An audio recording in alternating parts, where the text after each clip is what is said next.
Podium లేకపోతే కొంచెం మాట్లాడడం కష్టం నాకు. అంటే ఎలా ఉందంటే నగ్నంగా ఉన్నట్టుంది పోడియం లేకపోతే. కొంచెం అందరూ మీరు దయచేసి వస్తే let me have an interaction. అంటే నా జీవితంలో మొట్టమొదటిసారిగా అదే ఎప్పుడు చేశాను ఇంత, నాకు పొలిటికల్ ఇంటరాక్షన్ చేశాను కానీ మీడియా మిత్రులతోటి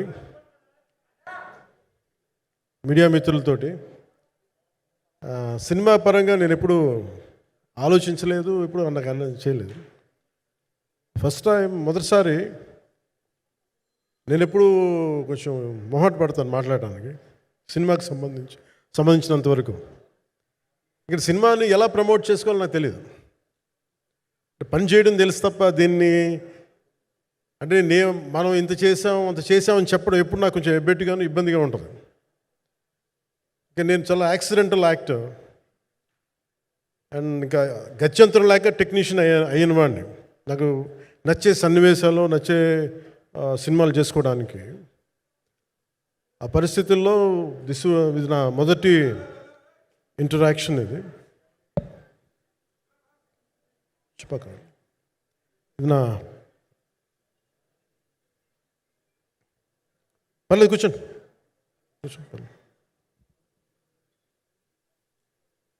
రథం గారు వస్తారు. అంటే ఇదంతా చేయడానికి, మీడియా మాట్లాడడానికి ఇదేదో నాకు పొగరు అహంకారం ఏం కాదు.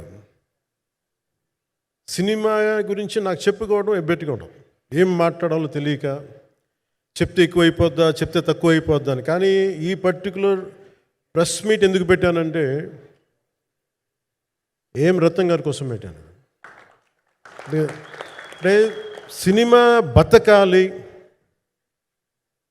అంటే ఈవినింగ్ ఆడియో ఫంక్షన్ పెట్టుకొని మళ్ళీ ప్రెస్ మీట్ దేనికంటే మళ్ళీ నాకు మీతో ఇంటరాక్ట్ అయ్యే అవసరం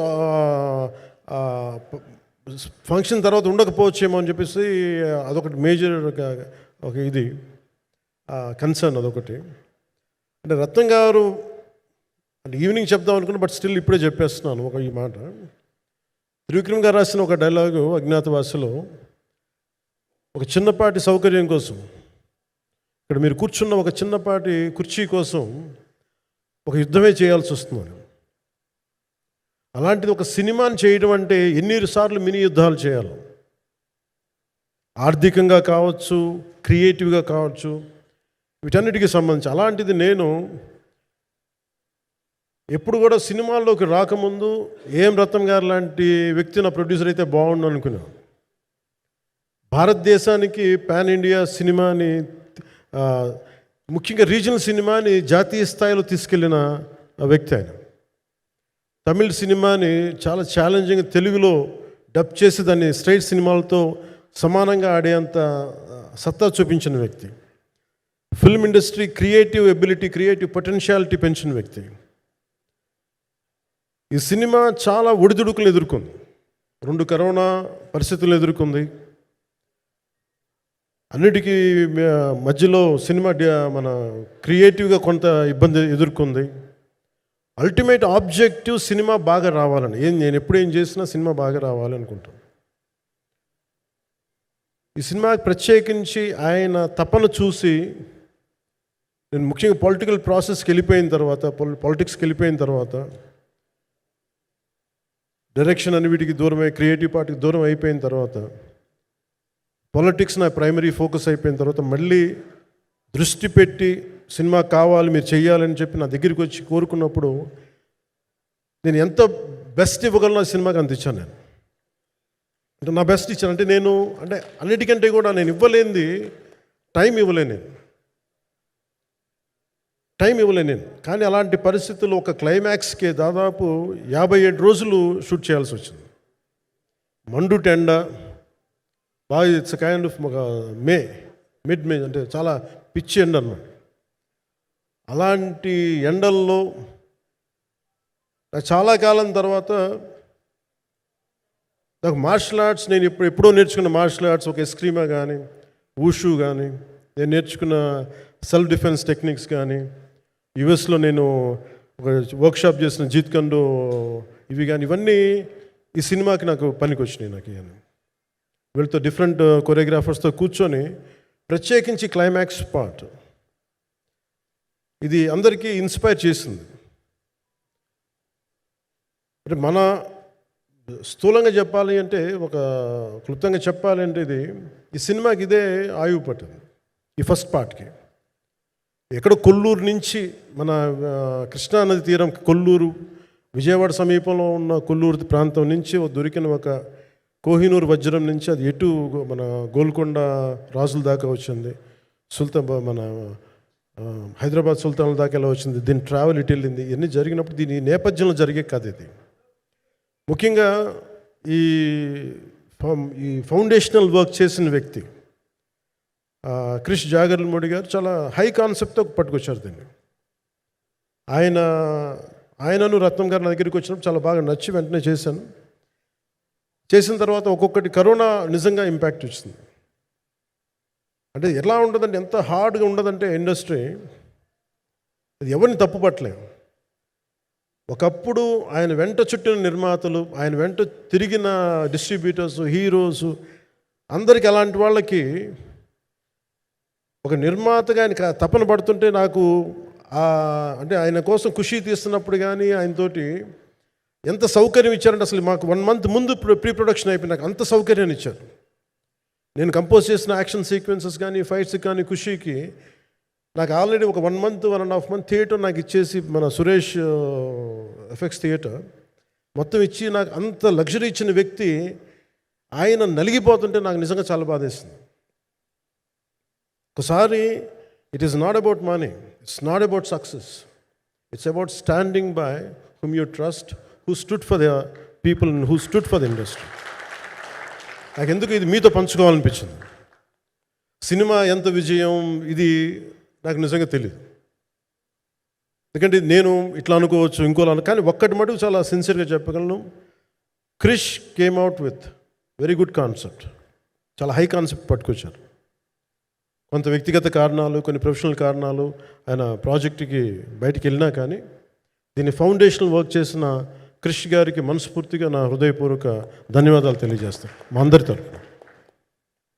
అలాగే తర్వాత స్టెప్ ఇన్ అయ్యింది మన జ్యోతికృష్ణ గారు.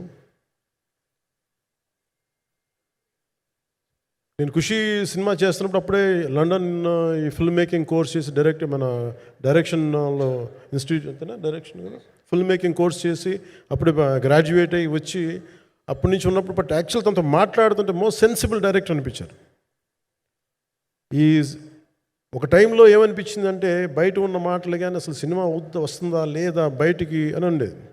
కానీ మాకు ఎప్పటికప్పుడు నీరసం పడిపోయినప్పుడల్లా నాకు నీరసం వచ్చేసేది. సినిమా అవుద్దా అవ్వదా అనుకున్నప్పుడల్లా దీనికి ప్రాణవాయువునిచ్చిన వ్యక్తి కీరవాణి గారు. ప్రతిసారి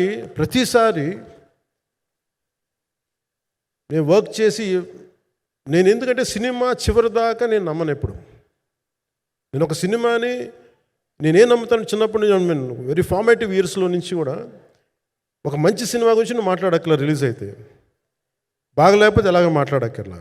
అందుకే నేను ఎప్పుడు సినిమా క్వాలిటీ మీద దృష్టి పెడతాను తప్ప ఇంక మిగతా వాటి మీద మాట్లాడను. అందుకే నాకు ఎప్పుడు ఈ మాట్లాడటం అనే దాని మీద ఎప్పుడు దృష్టి పెట్టలేం. కానీ ఫస్ట్ టైం ఈ సినిమాకి చాలా అవసరం అనిపించింది. ఎందుకంటే ఒక